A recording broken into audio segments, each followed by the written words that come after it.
All right, one thing I forgot to mention about our tools that's just very essential, and that's this piece of fishing line. This is what you cut your clay with. Now in the ceramic houses you can buy a wire with 2 pieces of wood. Generally I just take a piece of 15-pound test line and I tie a little washer on either end, because if you drop it on the floor it's gone because you can't see it. But it also has a finer cutting edge than that metal wire, and so I prefer this, and this is what we use. Having opened this sack of clay, I take the wire and I just cut through just like that and then lift. And this is real important because working with clay could really wear you out if you were grasping and digging into the sack. So it's nice to be able to cut. So we're just going to plunk this on our table. We shape this lower portion because, like this is the part that we're building right now, is the shoulder area. Let me get a little more clay. And we'll just build some of this shoulder portion.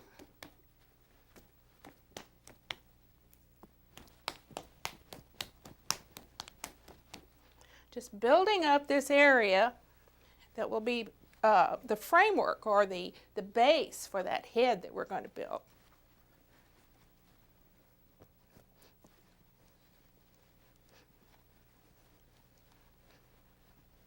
Okay, you can see how wonderful this clay is in its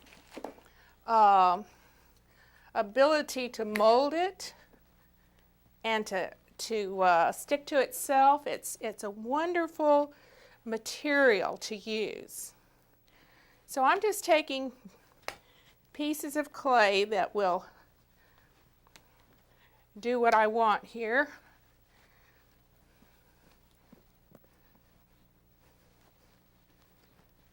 Okay. And we'll build up that column that'll be the neck.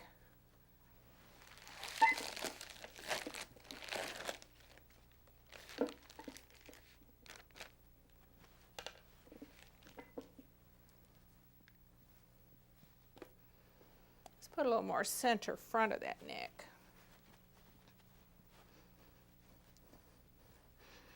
Okay, and now we have to build our egg. So let me begin to form that.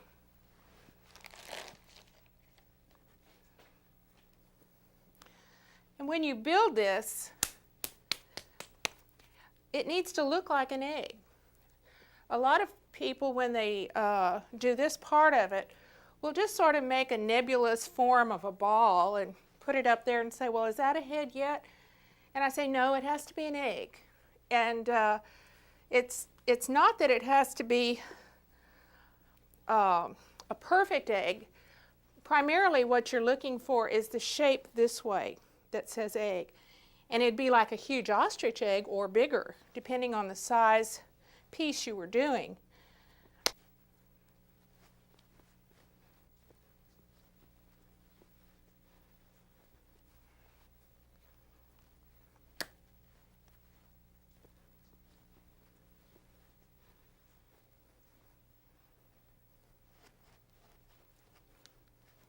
So this is beginning to take the form now that will be the basis for our features. And we can take small amounts of clay and build. If we were to use another material, we would start with a huge block, but we have freedom to build the small shapes when we use clay. Let's just continue to develop this head to where it is that egg shape that we want it to be. So I'll just smooth this clay a bit. Get as perfect an egg as I can without spending a lot of excess time on it, but getting a pretty workmanlike shape here for our head and for our features. You can use your hands to form this. All right, now I'm taking this egg now and I'm flattening out the front of it because we want this part to be flat to build our features this way. But when we look at it this way, we want it to say egg. All right? So now, having done that, I'm going to take a bit of clay out behind what I know will be the jawline, and that's where I'm going to anchor this in to the shape that I have for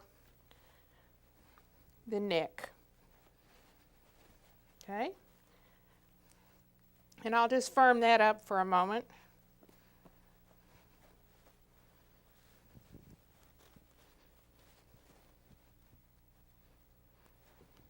Perhaps put a little more clay here to stabilize it, even as our own neck is stabilized by these muscle straps.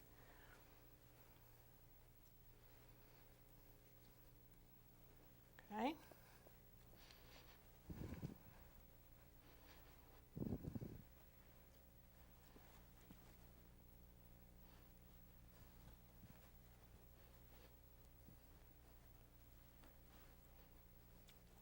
Let me just put a little more on the front here to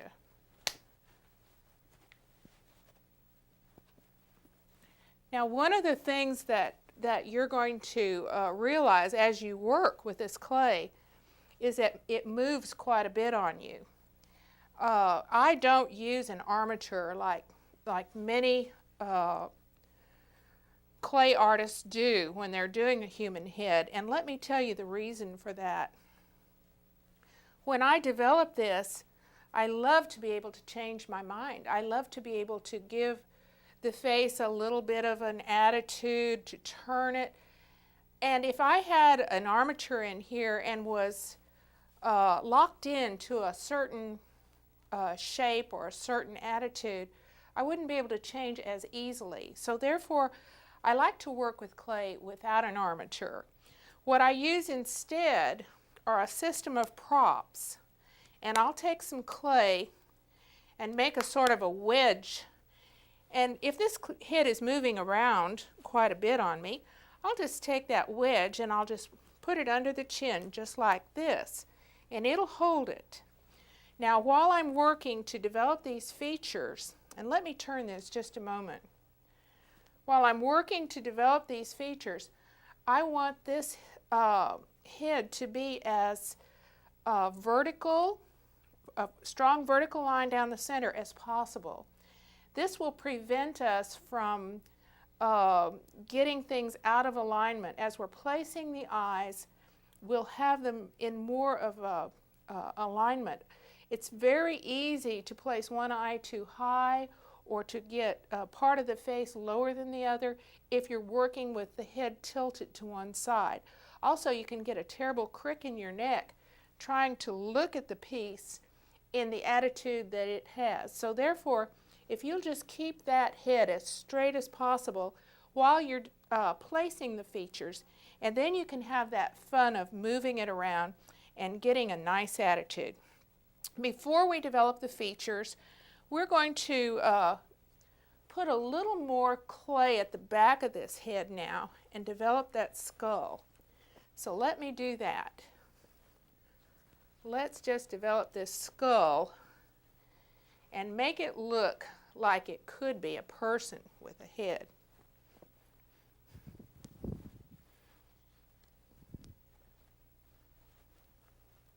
As I put this clay on here, I press it on rather firmly.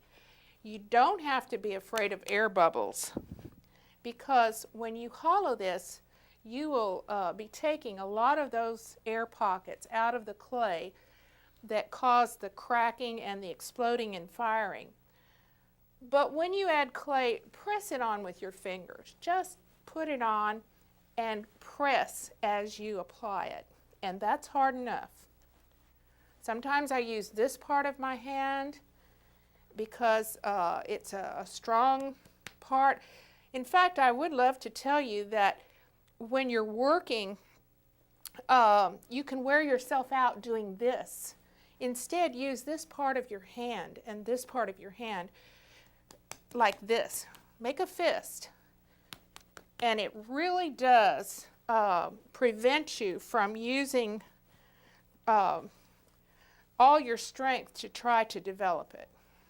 Okay, so let me develop this shoulder area in the back of the head a little bit more.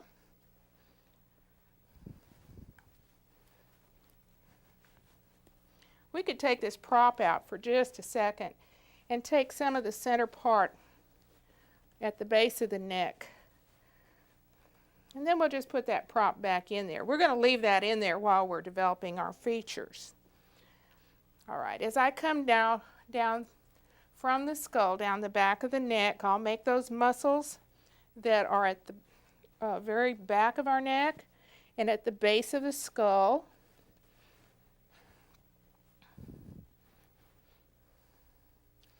And I'll put just a little more here. What we'd like this to do is really say, I'm a human head. I just don't have a nose and eyes and mouth yet.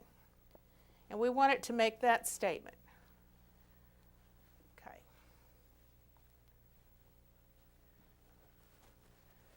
Now, if somebody were to walk in the studio and look at this, though it doesn't have any of the finer features yet, or the nose placement or the eyes or the mouth, has no personality, but indeed in looking at it, just because of its shape, they would know that this was a head on shoulders. So at this point, I think what we're going to do is begin to develop our features. Having made all the basic shapes that are needful before we start placing them.